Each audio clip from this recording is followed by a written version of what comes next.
NTV কর্তৃক আয়োজিত জুমাবারের এই অনুষ্ঠান দর্সে হাদিস যারা দেখছেন দেশে বিদেশে যে যেখানে বসে এই অনুষ্ঠান দেখছেন সবাইকে আন্তরিক ধন্যবাদ এবং মোবারকবাদ জানাচ্ছি এবং সবাইকে জানাচ্ছি আসসালামু আলাইকুম ওয়া রাহমাতুল্লাহি ওয়া বারাকাতুহু। সুপ্রিয় দর্শক শ্রোতা, আজকে এই দর্সে হাদিসের এই অনুষ্ঠানে আমরা যে বিষয়টি নিয়ে আপনাদের সামনে কথা বলবো সেটি হচ্ছে ইয়াকিন এবং তাওয়াক্কুল। ইয়াকিন আরবি শব্দ, এর অর্থ হচ্ছে বিশ্বাস। তাওয়াক্কুলও একইভাবে একটি আরবি শব্দ, এর অর্থ হচ্ছে আল্লাহর উপর ভরসা করা। তো ইয়াকিন এবং তাওয়াক্কুল এই দুটো বিষয় একটির সাথে আরেকটির সম্পর্ক অনেক গভীর। কারণ আল্লাহর প্রতি ইয়াকিন আর বিশ্বাস যার যত বেশি, তিনি তার উপর তত বেশি তাওয়াক্কুল আর ভরসা রাখতে পারেন। আমরা যদি দেখি যে ঈমানদার যারা বিশ্বাসী বান্দা,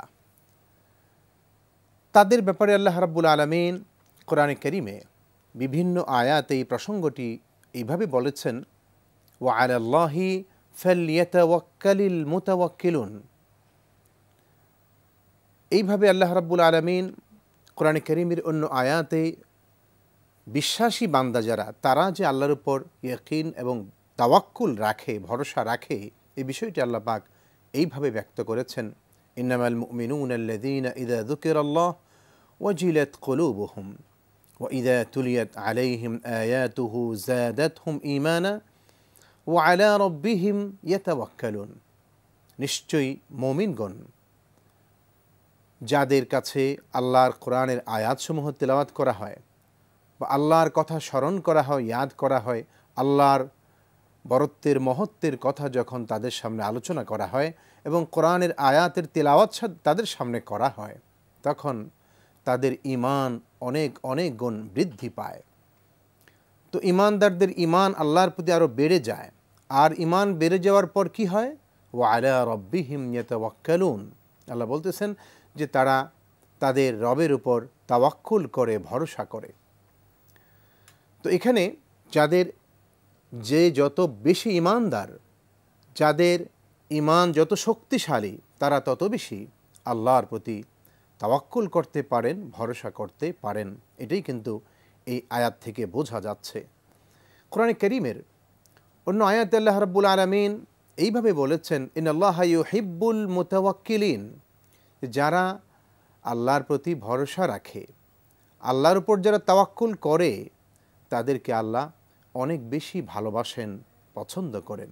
প্রিয় দর্শক, এই যে আল্লাহ রাব্বুল আলামিন এখানে ঈমানদার বান্দাদেরকে আল্লাহর প্রতি তাওয়াক্কুল করতে, ভরসা করতে বললেন, এই তাওয়াক্কুল কিভাবে আমরা করব বা তাওয়াক্কুল করার মানে কি, এর অর্থ কি, বাস্তব জীবনে আমরা তাওয়াক্কুলটা করব কিভাবে, আমরা যদি সেই বিষয়টা একটু স্পষ্ট করতে চাই, তাহলে এখানে বলতে হয় যে তাওয়াক্কুলের সবচেয়ে যে বড় দিকটা, সেটা হচ্ছে যে একজন মুমিন বান্দা তিনি আল্লাহর উপর এতটাই নির্ভরশীল হবেন, আল্লাহর উপর তার ইয়াকিন আর বিশ্বাসটা এত মজবুত থাকবে যে আল্লাহ পাক সর্বময় ক্ষমতার মালিক, তিনি যা চান তা হয়, তিনি যা চান তা করতে পারেন, তিনি চাইলে আমাকে ভালো রাখতে পারেন, তিনি চাইলে আমাকে ধ্বংসও করে দিতে পারেন, তিনি চাইলে আমার জীবনকে অনেক সুখময়, শান্তিময় করে দিতে পারেন, তিনি চাইলে এই দুনিয়ার জীবনে অনেক কষ্ট আমার নেমে আসতে পারে,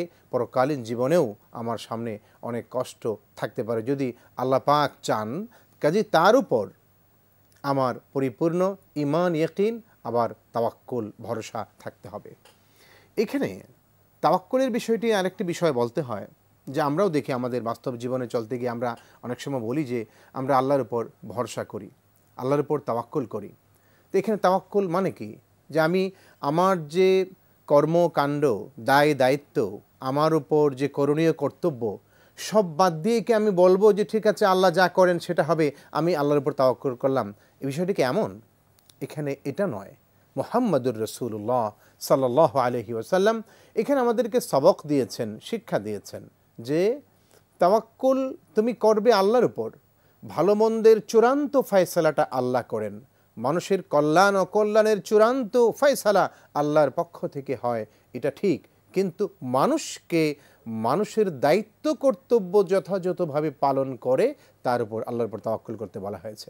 যেমন কেউ অসুস্থ হলো, রোগে আক্রান্ত হলো, এখন তিনি আল্লাহর উপর ভরসা করে যদি এইভাবে ভরসা করেন যে ঠিক আছে রোগ যখন হয়েছে আল্লাহ ভরসা, এখন আল্লাহ যা করেন, এইভাবে শেখানো হয়নি।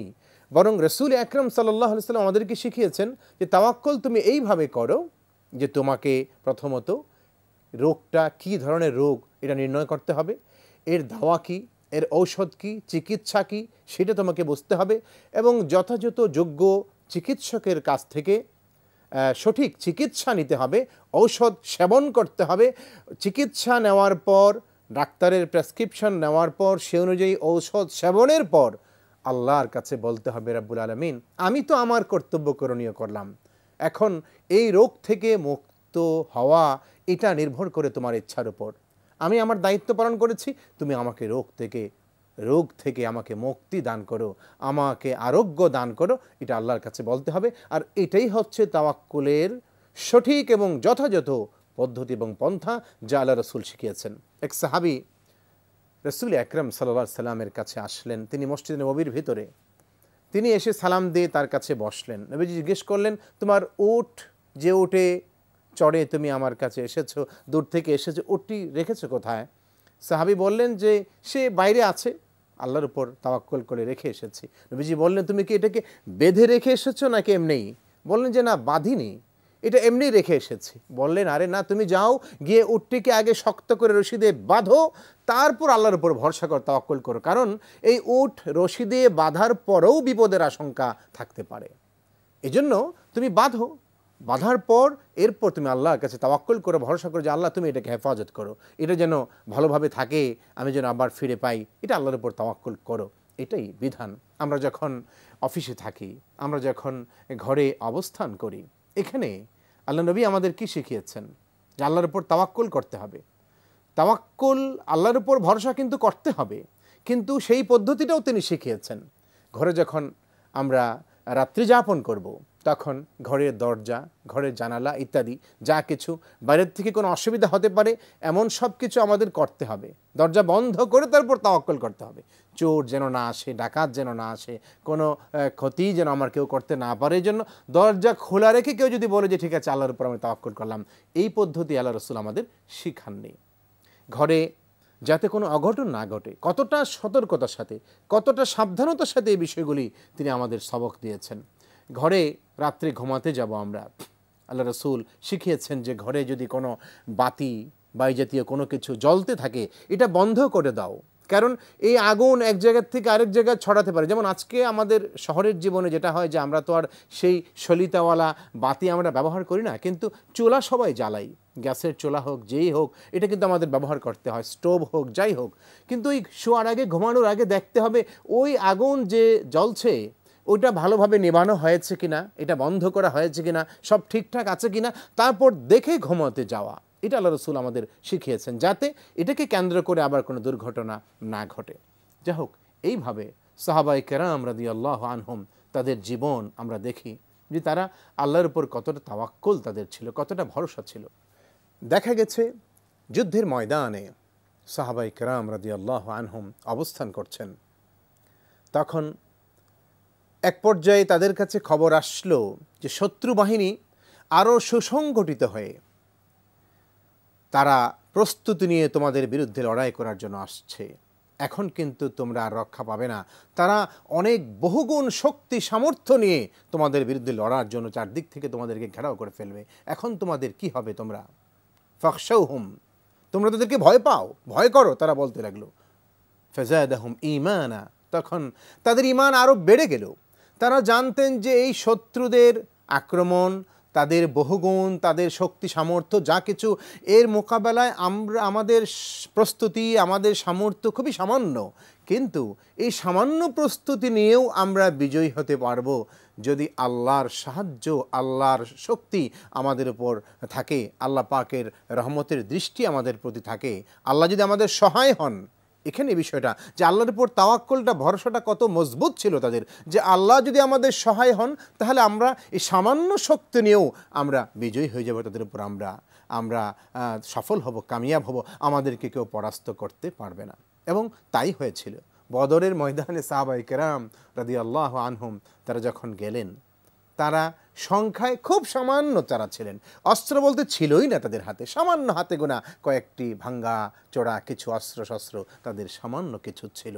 এ নিয়ে যখন তারা ময়দানে উপস্থিত হলেন আর তাওয়াক্কুল করলেন আল্লাহর উপর, একদিকে রাসূল আকরাম সাল্লাল্লাহু আলাইহি সাল্লাম তিনি সেজদায় পড়ে থাকলেন, আল্লাহর কাছে কাঁদছেন, কান্নাকাটি করছেন, এমনভাবে রোনাজারি করছেন, এমনভাবে কান্নাকাটি করছেন। হযরত আবু বকর সিদ্দিক রাদিয়াল্লাহু আনহু তার কাছে গিয়ে বললেন, ইয়া রাসূলুল্লাহ, আপনি এত বেশি অস্থির হয়ে কান্নাকাটি করছেন, হয়েছে তো, যথেষ্ট হয়েছে, আল্লাহ তো আপনার দোয়া শুনেছেন, আল্লাহ তো আপনার দোয়া কবুল করে নিয়েছেন, এবার আপনি শান্ত হন, একটু ক্ষান্ত হন।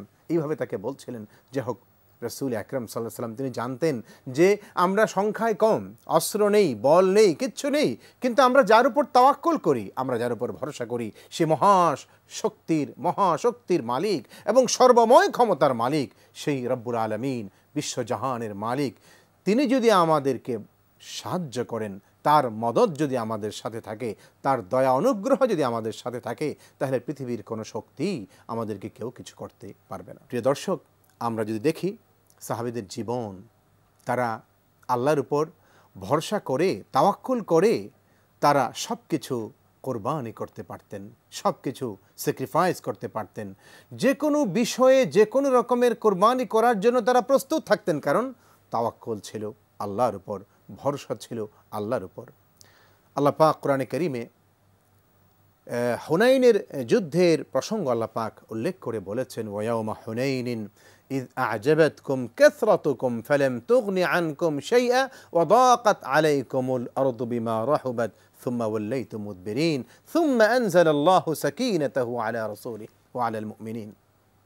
এখানে হুনাইনের যুদ্ধে যে বিষয়টি হয়েছিল, যে আল্লাহর উপর তাওয়াক্কুল তাদের ছিল, কিন্তু মানবিক কারণে, তারা তো মানুষ ছিলেন, হুনাইনের যুদ্ধে প্রস্তুতি ছিল ব্যাপক, সাহাবায়ে কেরামের সংখ্যা ছিল অনেক বেশি, অস্ত্রশস্ত্র তুলনামূলক অনেক বেশি তাদের হাতে ছিল, সব মিলিয়ে একটু তাদের মনের মধ্যে ইয আ'জাবাতকুম কাসরাতুকুম, আল্লাহ যেটা বললেন, তাদের সংখ্যাধিক্য তাদের মনে কিছুটা এরকম একটা গর্ব, কিছুটা আমিত্ব তাদের মধ্যে এসে গিয়েছিল, যে আমরা তো সংখ্যায় অনেক বেশি, আজকে তো আমাদের সাথে কেউ পারবে না, আজকে তো আমাদের সাথে আর কোনো রকমের, আমরা অল্প সংখ্যক যখন ছিলাম তখনই যখন আমাদের সাথে কেউ পেরে ওঠেনি, কাজে আজকে তো আমরা বহু সংখ্যক মানুষ, আমরা আজকে আমাদের যথেষ্ট অস্ত্র আছে, বল আছে, কাজে এখন আর আমাদের সাথে আজকে কেউ পেরে উঠবে না, এরকম একটা ধারণা, মনোভাব তাদের মধ্যে এসে গিয়েছিল।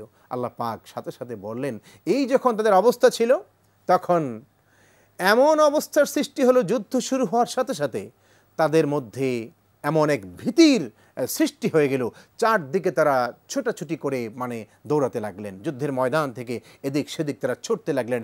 এমনকি অবস্থা এমন হলো যে খুদ আল্লাহ রাসূল সাল্লাল্লাহু আলাইহি সাল্লাম তিনি এক পর্যায়ে একা হয়ে গেলেন, তার পাশে যারা ছিলেন তারাও অনেক দূরে তারা সরে গেলেন, কাফের বাহিনীর আক্রমণে ছিন্ন বিচ্ছিন্ন হয়ে গেলেন সবাই। রাসূল আকরাম সাল্লাল্লাহু আলাইহি ওয়াসাল্লাম এক পর্যায়ে এমন হলো, তার পাশে কেউ নেই। এই সুযোগে কাফেরদের কেউ বা একটা দল তারা সামনের দিকে অগ্রসর হয়ে আল্লাহ রাসূলের উপর আক্রমণ করার জন্য তারা প্রস্তুতি নিল। তিনি দেখলেন চারপাশে কাফেররা তাকে ঘিরে ফেলল, তিনি কিছুটা অপ্রস্তুত, আর দেখলেন চারপাশে কাফের বাহিনী, আর তার সাথী যারা সঙ্গীরা তারা একটু দূরে দূরে।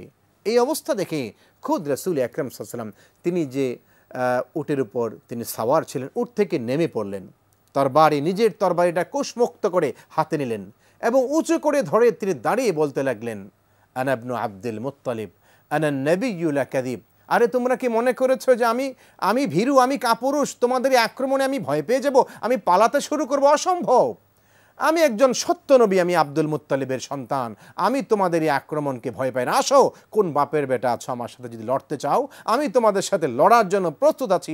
তরবারি যে উঁচু করে যখন দাঁড়িয়ে গেলেন, কাফেররা হতভম্ব হয়ে গেল, তারা ভয়ে পিছনের দিকে ছুটতে শুরু করলো। আর এমন সময় সাহাবায়ে কেরাম তারাও চারদিক থেকে এসে আল্লাহ রাসূল সাল্লাল্লাহু আলাইহি ওয়াসাল্লামকে তারাও ঘিরে ফেললেন এবং তার চারপাশে সবাই জড়ো হয়ে গেলেন। বিষয়টা ছিল যে একটু যখন আল্লাহর উপর তাওয়াক্কুল থেকে, ভরসা থেকে একটু একটু বিন্দু পরিমাণ তারা যখন একটু দূরে সরে গিয়েছিলেন, আল্লাহ পাক তাদেরকে দেখালেন, দেখো তোমাদের এই শক্তি দিয়ে, তোমাদের এই আসবাব দিয়ে, তোমাদের এই বাহ্যিক উপকরণ দিয়ে তোমরা পৃথিবীতে সফল হতে পারো না এবং পারবে না। এটা হলো মানে জীবনের বিভিন্ন পর্যায়ে যে বিষয়গুলো আমাদের সামনে আসে, যে তাওয়াক্কুল আল্লাহর উপর থাকতে হবে। এখান থেকে কোনো ক্ষেত্রে, সেটা ব্যক্তি জীবনে হোক, পারিবারিক জীবনে, সামাজিক জীবনে, যেখানেই হোক, আমরা যদি আল্লাহর উপর তাওয়াক্কুল থেকে একটু দূরে সরে যাই, তাহলে আল্লাহ পাকের রহমত থেকে আমরা দূরে সরে যাব। প্রিয় দর্শক, এখানে আমরা দেখি হযরত ইব্রাহিম আলাইহিস সালাম কঠিন বিপদে পড়েছিলেন, কঠিন মুসিবতে পড়েছিলেন। তার দুশমনরা নমরুদ এবং তার চেলাপেলা যারা ছিল, সবাই মিলে ইব্রাহিম আলাইহিস সালামকে তারা আগুনে পুড়িয়ে মেরে ফেলবে প্রস্তুতি নিল এবং সব ধরনের আয়োজন করল। হযরত ইব্রাহিম আলাইহিস সালাম যখন দেখলেন কঠিন বিপদ, কঠিন মুসিবত, এবং সত্যি সত্যি তার কোনো অপরাধ ছিল না, তিনি শুধু একটি সত্য বিষয়কে তাদের সামনে তুলে ধরেছিলেন, যে তোমরা যে জিনিসের পূজা করো, যার সামনে মাথা নত করো, যাদের কাছে তোমরা কিছু আরাধনা করো, চাও, প্রার্থনা করো, তারা কি আসলে তোমাদের কিছু দিতে পারে? তাদেরকে বললেন যে আচ্ছা, এই যে ভাঙচুর হলো, সব মানে ভেঙে চুরে মূর্তিগুলি পড়ে আছে, এখন এটা ঘটনাটা কিভাবে হলো জিজ্ঞেস করো, ওরাই বলো, ওদেরকে জিজ্ঞেস করো। ওরা অসহায়ের মতো বলল, দেখো ওদেরকে আমরা জিজ্ঞেস করবো কেমন করে, ওরা তো কথাই বলতে জানে না, ওরা আমরা কিছু বললে তো শুনবেও না, তাহলে এদের কাছে আমরা বলে লাভ কি? তিনি বললেন, উফফিল লাকুম লিমা তা'বুদুনা মিন দুনিল্লাহ, উফফিল লাকুম ওয়া লিমা তা'বুদুনা মিন দুনিল্লাহ, যে তোমাদের জন্য আফসোস হয়, তোমরা কিভাবে আল্লাহকে ছেড়ে এই সমস্ত জিনিসের পূজা করো, এদের সামনে মাথা নত করো। এই সত্য বিষয়টি যখন তাদের সামনে তিনি তুলে ধরেছিলেন, তখন তারা বলল যে ঠিক আছে, এই যদি হয় তোমার অবস্থা, তাহলে তোমাকে আর আমরা ছাড়বই না, আগুনে পুড়িয়ে মেরেই ফেলবো। ইব্রাহিম আলাইহিস সালামকে যখন আগুনে পুড়িয়ে মারার জন্য প্রস্তুতি নিল, সব ধরনের আয়োজন করল, এবং সত্যি সত্যিই বিশাল অগ্নিকুণ্ডের মধ্যে যখন তাকে নিক্ষেপ করা হলো, ইব্রাহিম আলাইহিস সালাম, হাদিসে পাকে রাসূল আকরাম সাল্লাল্লাহু আলাইহি ওয়াসাল্লাম বললেন যে ইব্রাহিম আলাইহিস সালামের মুখ থেকে তখন সেই কথাটি বের হয়ে গেল, ওয়াকাল হাসবুনাল্লাহু ওয়া নি'মাল ওয়াকিল, তিনি বললেন আল্লাহ আমার জন্য যথেষ্ট, এবং তিনি আমার উত্তম অভিভাবক। আল্লাহ আমার জন্য যথেষ্ট, তিনি আমার উত্তম অভিভাবক। এই কথা ইব্রাহিম আলাইহিস সালাম বলছিলেন সেই সময়টাতে, কঠিন বিপদের সময়ে, কঠিন বিপদের মুহূর্তেও তিনি আল্লাহর উপর তাওয়াক্কুল করে, আল্লাহর উপর ভরসা করে তিনি কিন্তু এই কথাই বললেন, হাসবুনাল্লাহ ওয়া নি'মাল ওয়াকিল, আল্লাহ আমার জন্য যথেষ্ট, এবং কত উত্তম অভিভাবক তিনি। যখন আল্লাহর উপরে ভরসা করেছিলেন, আমরা জানি যে ইব্রাহিম আলাইহিস সালামের সেই অগ্নিকুণ্ড, বিশাল আগুনের সেই যেখানে ধাউ ধাউ করে আগুন জ্বলছিল, সেখানে ইব্রাহিম আলাইহিস সালামের একটা চুল, তার শরীরের একটা চুলকেও আগুন স্পর্শ করতে পারেনি, পোড়াতে পারেনি, তার কোনো ক্ষতি করতে পারেনি, কারণ তিনি ভরসা করেছিলেন মহান রাব্বুল আলামিনের উপর, যিনি সর্বময় ক্ষমতার মালিক, আলা কুল্লি শাইইন কাদির। সে আল্লাহর উপর যারা ভরসা করে তাদের কেউ কোনো ক্ষতি করতে পারে না। হাদিসের ভাষায় রাসূল আকরাম সাল্লাল্লাহু আলাইহি ওয়াসাল্লাম আমাদেরকে সবক দিয়েছেন যে তোমরা সব জায়গায়, সব ক্ষেত্রে আল্লাহর উপর ভরসা করো। কেউ নিজের ঘর থেকে বাইরে বের হয়ে আসছে, বাইরে যাবে কোথাও, তখন ঘরের যারা লোকজন রয়েছেন, স্ত্রী সন্তান আছেন, আত্মীয়রা আছেন, তাদের ঘরে রেখে বাইরে যাচ্ছে। এখন আল্লাহর উপর ভরসা, আল্লাহর উপর ভরসা করে তিনি যাচ্ছেন, তিনি যখন ফিরে আসবেন এতটুকু সময় তার পরিবারের সদস্যরা তারা যেন নিরাপদে থাকে। ঘর থেকে বের হওয়ার সময় আল্লাহ নবী আমাদেরকে সবক দিয়েছেন, দোয়া শিখিয়েছেন, তোমরা এইভাবে বলো, বিসমিল্লাহি তাওয়াক্কালতু আলাল্লাহ ওয়ালা হাওলা ওয়ালা কুওয়াতা ইল্লা বিল্লাহ। এই দোয়া পরে কেউ যদি ঘর থেকে বের হয়, আল্লাহ নবী বললেন এই পরিবার পরিজন যাদেরকে সে ঘরের মধ্যে রেখে বাইরে কোনো কাজে তার প্রয়োজনে বের হয়ে যাচ্ছে, সে ফিরে আসার আগ পর্যন্ত তাদের সমস্ত রকমের রক্ষণাবেক্ষণ এবং হেফাজতের দায়িত্ব স্বয়ং আল্লাহ রাব্বুল আলামিন নিজে সেটা দায়িত্ব গ্রহণ করেন। সুবহানাল্লাহ। মানে বোঝা গেল যে আল্লাহর উপর তাওয়াক্কুল যারা করেন তাদেরকে আল্লাহ হেফাজত করেন, রক্ষা করেন, বাঁচান। ঘরে বাইরে যেখানে সে অবস্থান করুক, যুদ্ধের ময়দানে যেখানে সে যে অবস্থায় সে থাকুক, আল্লাহর উপর মানুষের যখন ভরসা থাকে, আল্লাহ তার সহায় হন, আল্লাহ তাকে রক্ষা করেন, আল্লাহ তাকে সাহায্য করেন, মদত করেন। এটাই হলো একজন মুমিনের বিশ্বাস আর ইয়াকিন। এজন্য ইয়াকিন আর তাওয়াক্কুল, একদিকে আল্লাহর উপর বিশ্বাস থাকতে হবে, আর একদিকে আল্লাহর উপর আমাদের তাওয়াক্কুল এবং ভরসা থাকতে হবে। এইভাবে যদি আমাদের জীবন আমরা কাটাতে পারি, ইনশাআল্লাহ দুনিয়ার জীবনে আমরা সফল হতে পারবো, আখিরাতের জীবনেও আমরা চির সাফল্য এবং কামিয়াবি আর মুক্তি আমরা ইনশাআল্লাহ আল্লাহর কাছে আমরা পেয়ে যাব। প্রিয় দর্শক, আপনারা যদি এই অনুষ্ঠানটি দেখতে চান তাহলে অনলাইনে লগ ইন করুন www.ntvbd.com। আপনারা চাইলে অনুষ্ঠান দেখতে পারেন। আবারও আপনাদের সবাইকে শুভেচ্ছা, অভিনন্দন এবং অনেক অনেক মোবারকবাদ জানিয়ে আজকের অনুষ্ঠান শেষ করছি। আসসালামু আলাইকুম ওয়া রাহমাতুল্লাহি ওয়া বারাকাতুহু।